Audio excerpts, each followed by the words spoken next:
What's going on, Legionnaires, and welcome back to Comic Breakdown. If you guys are new to the channel, do me a favor and hit that sub button, hit that notification bell, and make sure you're not missing any of the awesome content we have coming out. Now, for this video, we're going to be getting back into some X-Men with the XFactor issue number 9. Now, if you have been keeping up with this line, go ahead and check out the link in my description as well as the top of this video. It's going to get you caught up on everything XFactor related. Now, in the last issue, we saw them investigating the Morrigan. Now, the Morrigan seems to implanted herself somehow inside Siren, or manipulating Siren in some way, shape, or form. And so XFactor, they've tasked themselves with figuring out exactly what's been going on and what Siren may be hiding. Now, this is written by Leah Williams, art is by David Baldwin, and cover is Ivan Chavrine. And with that being said, let's dive into this breakdown.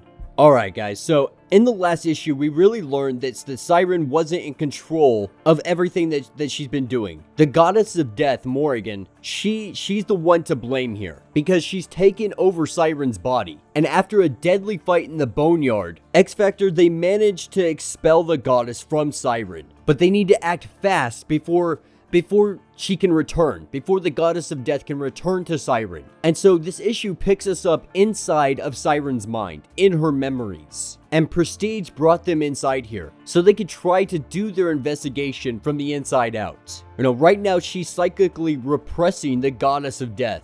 And Polaris's electromagnetic beatdown made her kind of compliant, if you will, at least for now. And so what they're doing is kind of the chrono skimming into Siren. Now, usually when they do this, or when she does this, they have complete total recall. But in this case, it's not possible. There's a lot of pathways that she can't see, that nobody can see, and they don't know exactly what direction to go from here. Now, the thoughts are that they should go back to before the resurrection protocols were established. But that's going to take some time to try to find and navigate the way there. But this is when iBoy lets us know that he can see which direction to go. He can see Siren's memories of the founders party. But there's something off about this. There's something that's just not normal going on here. And at the founders party, we see like a giant eyeball hanging from the ceiling. Now, we have to assume that this has everything to do with the goddess of death. And as they're standing here, they figure out that there's some kind of psychic barrier that's keeping them from going any further in Siren's memories. And anytime they put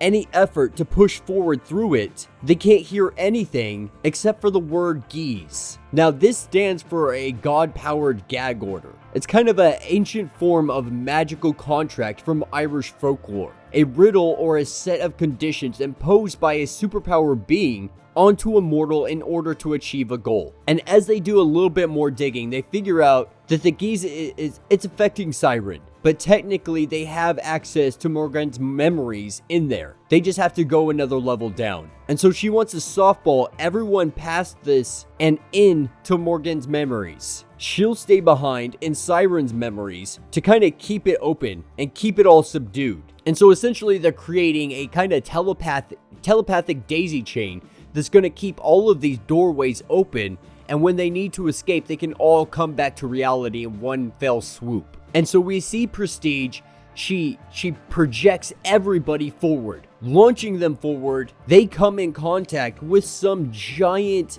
black blob looking of a thing. And this is the geese. Now, this thing is coated in some kind of magical enchantment. That's what iBoy lets us know, because he can see this. Now, this is actually something that Northstar has kind of been keeping under wraps, because he doesn't want the Quiet Council to know about this information. He doesn't want them to know that his mutants that are directly underneath him, they're becoming stronger. Their powers are mutating into something bigger. And he's afraid that the Quiet Council, they're going to see this and see nothing more than something that can be weaponized. Which, it actually says a lot about the Quiet Council and how they become like almost every other government. You know, they see an opportunity, and instead of leaving it alone, they would rather take that and find a way to use it in their benefit. And so in a weird way, the Quiet Council is slowly becoming everything they swore that they would not be. But iBoy lets us know that he can't necessarily see through sorcery. He can't see what's behind the enchantment, but he can tell if a spell has been cast. Or at least he can see magic residues left behind after it's been used. Now Draken, he's kind of tired of waiting. He's like, all right, we're going to figure out what to do here. And he assumes that it wants a blood sacrifice. And so we see him cut his arm open and go up to it. It takes his blood, and then it kind of says a mantra. And it says, a father to his son, a warrior who is no killer, a traveler who goes nowhere, a secret keeper who shares everything. Bring an impossibility to battle and win. And only then will Morrigan admit defeat. And so this is a riddle. This is a clue on how to beat the goddess of death.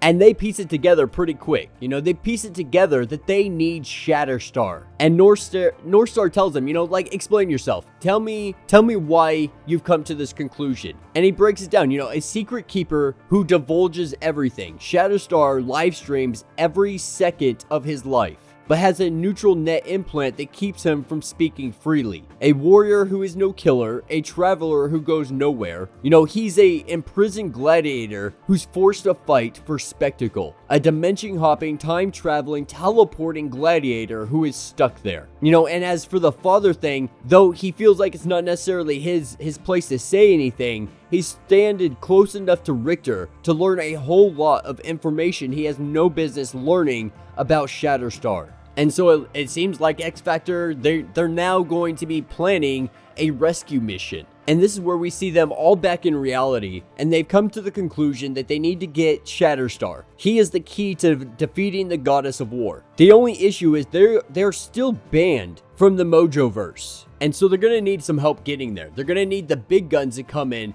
and help them along this way. You know, because as it stands, any known associates of XFactor are immediately expelled from Mojo. Now this is where we pick up with DJ, Lila Cheney, Surge, Dazzler, and the one and only Shatterstar. And they're sitting in the Mojo and they're performing. They're giving this giant performance. You know, this isn't something that they're wanting to do. This is definitely something against their will. But right now, they're all up there to do a distraction. This band is causing the distraction so our team can make their way in here. And this is where we see Magic do her show of force and let them know, like, hey, like, me and the X-Core friends, you know, they told me that I'm supposed to just threaten you with a lawsuit for unauthorized use of likeness. But I think I'm just going to throw you the old-fashioned way and pretty much let them know, like, if you don't sign this over, if you don't become a part of what we are, then I'm just going to gut you right here and there.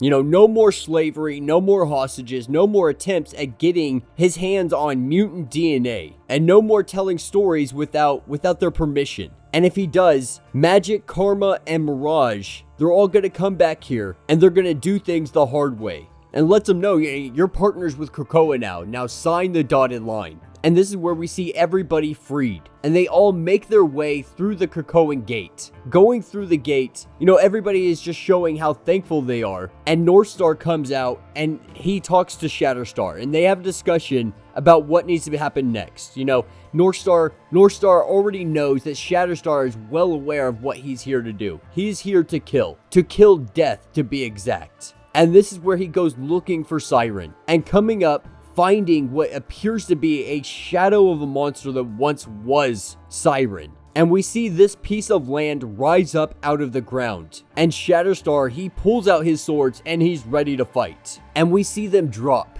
into what we can only assume is a realm created by Morrigan to kind of like a psychic realm, if you will. And we see these two, they're battling one another. They are fighting for who can have control. And it really seems like Siren is just not winning this fight. It seems like she is just not going to be able to overcome this.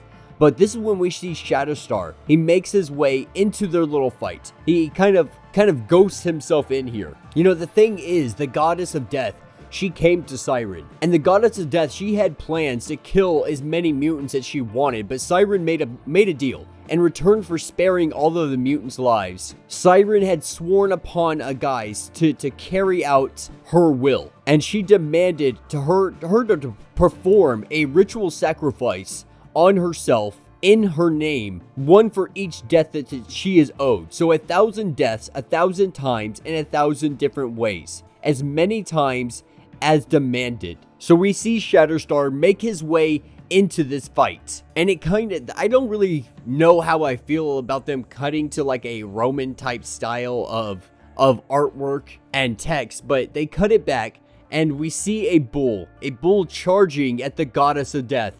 And these two are sitting here having an epic battle, and she really thinks she seems to have the upper hand, but the bull, he ends up getting a horn into her stomach, and this is where the Goddess of Death, this is where she falls. And we pick up and we see Shatterstar with his sword inside of Siren, because he just killed the Goddess of Death. And with that, he pulls the sword out, and the Goddess of Death leaves her body, and we see Siren gasp for air. And as Shatterstar goes to walk away, Siren grabs his hand, and something happens. The Goddess of Death wasn't quite done yet. Some kind of parting gift left behind goes into Shatterstar and goes into Siren. And Richter can feel whatever is happening. And so the Goddess of Death left some kind of parting gift on these individuals. And that will be the end of this issue. I'm not gonna lie, this one was a little bit difficult to follow. You know, they really didn't go into too much detail on exactly what was going on during the fight of the Goddess of Death. It was really kind of confusing the way they drew it, kind of psychedelic, so it made you think that maybe it's in a telepathic state or maybe on like an astral plane, but it really doesn't specify. And I think that if they had added maybe a couple more pages to really go in depth onto what is happening, more detail, I think I would have had a better understanding. But all in all, I'm really excited. You know, we're all excited for the Hellfire Gala that's coming up soon, and that's what all of this is really building into. You know, this is more of a filler issue than anything else, because the Goddess of Death, she really didn't last that long. She was only in for a couple of issues and then she's gone.